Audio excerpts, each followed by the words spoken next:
You are back with comedian David Boyle, and I'm quitting alcohol. So it's Monday, you're back at work, doing whatever you're doing. Who gives a fuck? I'm not even going to bother with a preamble this week. I'm just going to get stuck straight into the Ask Boyle because it's a fucking juicy one for me, and it's going to take a little bit of time to get through it. So this week, the Ask Boyle was sent in by Hamish in Melbourne. And Hamish's question is, so I'm going to be trying stand-up comedy for the first time next week. Do you have any advice? Well, Hamish, you've come to the right place. If you follow these instructions to the T, your comedy career is going to be a hell of a lot easier than if you don't. First of all, what you need to do is you need to cancel your gig. Cancel it. Call the people running the gig up, message them, get out of it, pretend you're sick, pretend your dog just died, just get out of this gig. And then what you need to do is you need to write a little letter. And do this in the same book you've written whatever fucking shitty jokes you were going to do in that gig. Do it in the same book on the next page. So you have the shitty jokes you were about to do, and then the next page you have this letter that you're about to write. So the letter that you're going to write, it's more of a cathartic exercise.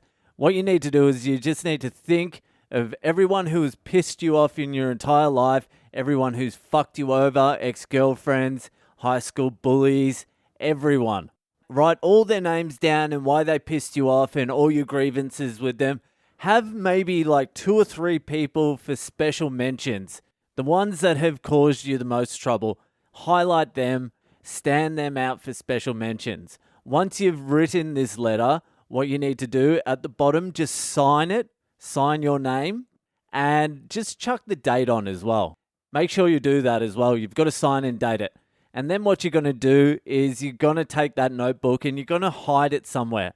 Hide it somewhere pretty good, but not in a place where no one can find it. You want to hide it in a place that if someone was looking for it, it might take them like 2 or 3 days to find.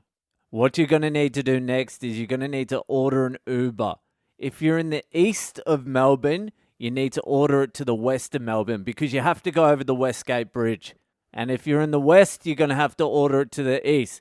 The important thing is you need to get onto the bridge. So once you've caught the Uber and you're on your way to either east or west Melbourne, once you hit the bridge, the Westgate Bridge, you're going to have to start acting a little bit crazy. Start screaming, pretend you're sick. You're going to have to do something because when the Uber reaches the highest point of the Westgate Bridge, you're going to need him to stop somehow so you can get out of the car. So I don't know, stick your fingers down your throat, start throwing up, ask him to stop, whatever you need to do. Once he's slammed on the brakes, you jump out of the car and start running towards the edge of the bridge. Now, this is going to be the hardest part of the whole thing. There's a barrier on the side of the Westgate Bridge to prevent people climbing over the top. I'm not entirely sure what those barriers are for, but you need to climb over the top. Now, once you've climbed over those barriers, I think there might be a little bit of barbed wire there, but just push through. Don't worry. The pain will be over soon. Once you're at the top of the barriers, you're now probably about 100 meters in the air. Now, in an ideal world, you'd be a little bit higher up just to make sure of it, but you can only work with what you've got. So now when you're up there on the top of the barrier, balancing in the wind, this is your moment. This is what it's all about. You've got an audience member, the Uber driver, witness audience member. Either way, it doesn't matter. It all ends up being the same in the end. You have one opportunity now to impress people. I don't know what you say, just fucking riff something. Such is life. Goodbye, cold world. Maybe even just do one of your jokes. That's perfect, actually. Just do one of your fucking jokes. And after you've done the joke, just take one step out into the darkness and just let that abyss swallow you up. That is the ultimate mic drop. I wish someone had given me that advice before my first gig. That is the best advice you are ever going to get. That advice is going to save you a lot of fucking trouble because stand-up is not what you think it is. Why would you want to do stand-up? There are so many things less humiliating to do with your life in stand-up. Just choose anything. Fucking become a magician. Anything is literally less humiliating than fucking stand-up. Start a fucking OnlyFans page. Stick carrots in your ass for old men. That is less humiliating than stand-up. Even if the reason you want to get into stand-up is a noble reason, like I just want to make people laugh. I just want to bring joy to the world. I just want to make them laugh, which is a fucking lie. You don't want to make them laugh. You want to be famous. You want to get some money without working. That's the only reason anyone starts stand-up. No one wants to make anyone laugh. Make your friends and family laugh. Go to a fucking club. Join a fucking badminton club and make them laugh. You don't need to do stand-up to make people laugh. But even if that is the reason, which it's not, it's still not a good enough reason to do stand-up. The only reason to do stand-up is because you're a narcissistic sociopath that has clear mental health issues and fits nowhere else in society at all. That's the only reason you should start stand-up. And even still don't start stand-up. Do something useful. Become like an enemy of the state. Just blow up letterboxes or something. Slash people's tires. Start a conspiracy theory group. Do something fucking useful. And here's the reality of it. It takes 10 years to even get shit at stand-up. I'm 10 years in, and 2 nights ago I opened with a rape joke at a fucking hippie commune squat and then did half the gig with a tinfoil fucking penis on my head. That's 10 years in. That's what I have to show for 10 years of sacrifice and hard work. A still shot of me sweating and red with a tinfoil dick on my head. And that's good. Honestly, that's good because there's people in way worse positions than me after 10 years. And here's the reality of stand-up.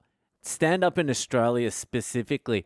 You probably want to start stand-up because you've seen like Bill Burr, Joey Coco Diaz, Louis C.K., Jim Jeffries, all these fucking hardcore comedians.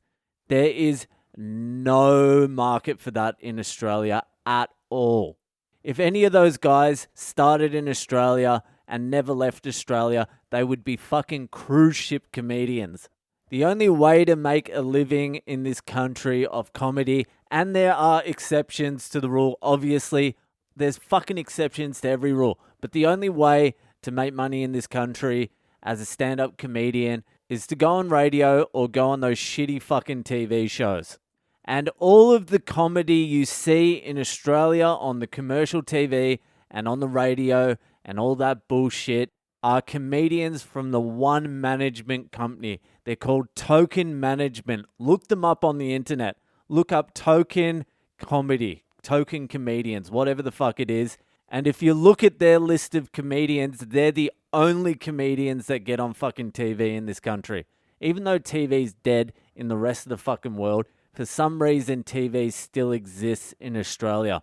Even though it is some of the worst fucking TV in the entire world. Even my Indian fucking wife thinks it's shit. And in India, they're basically just hitting people with sticks. But that's the reason why you see the same comedians on every show in this country, on every fucking radio show, on everything. It's the same people because they come from this management company.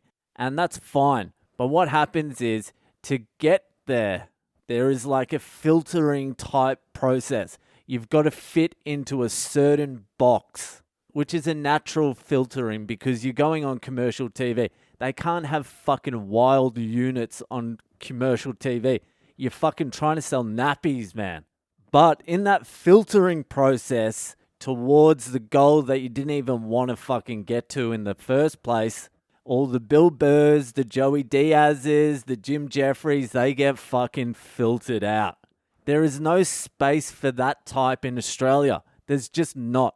I mean, there's a huge market for that type of comedian in Australia. Joe Rogan is the #1 podcast in Australia.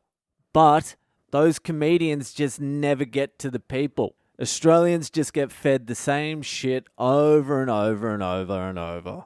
So if you plan to be Bill Burr in Australia, you got to fucking rethink that idea. The only way to do that is to build your own fucking audience and hope there is enough people out there that are sick of the mainstream shit to go out looking for something different in Australia. But the reality is, if I want to continue doing stand-up and developing, I'm going to have to leave this fucking country. There is no fucking way around it. But what was your question again? Do I have any advice? Yeah, all right, I have some advice. You're going to bomb. Don't take it personally. You're going to suck.